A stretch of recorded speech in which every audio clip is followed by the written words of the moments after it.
Hey, good morning. Just checking on you, Ambassador Frederick here. So get this a little bit more about the witnesses, but there are people.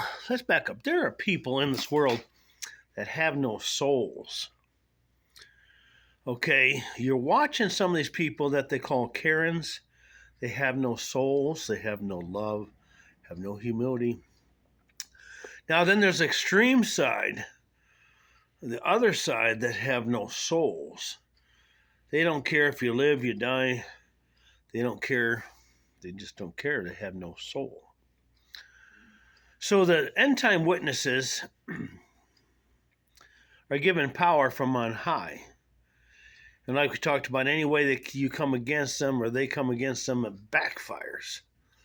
And it has to, because we have soulless creatures, if you want to call them that, out here in the world.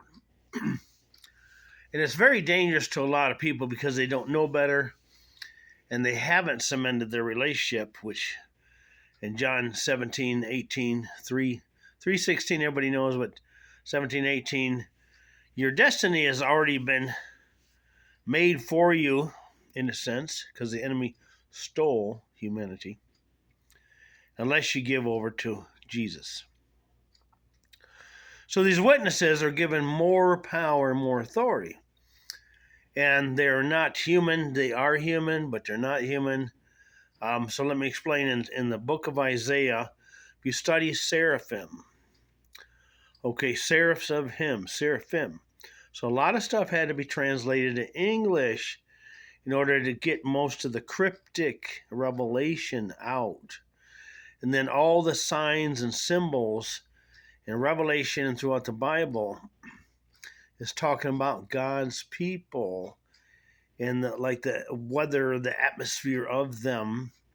Because we also talked about we are there, which now they call it weather. So they're projecting into you fear, fear, fear, and then you believe it in your mind's eye and you birth it in your heart. That's a prayer that a storm's coming to take you. You talked about that where Jesus says we're going to the other side. He went and took a nap. They said the storm was coming from afar off. They enhanced the storm through their belief in the storm. Then wait a minute. Jesus is with us. They had a little belief in Jesus, so Jesus rebuked the storm in them, and the weather went mild. So the seraphim, two wings cover their face, so you can look into their eyes, the windows of their souls, and you won't know who, if they are, if they're not. So you won't know the two witnesses by between the 2 and the 200,000 and 2 million.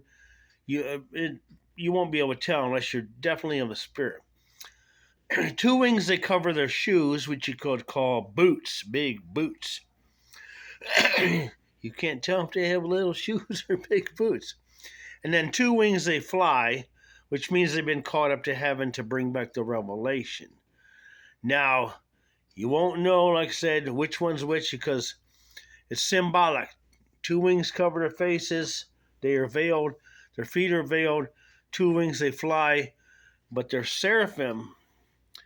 And everybody has a chance to be part of this, even if they're not seraphim, a part of what God is doing, because when Isaiah said the angel took the coal from the fire and purged his unclean lips and purged his sin with the fire of the altar of God, to alter you, to alter nations.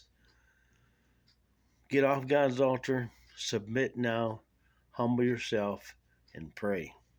Get the word out.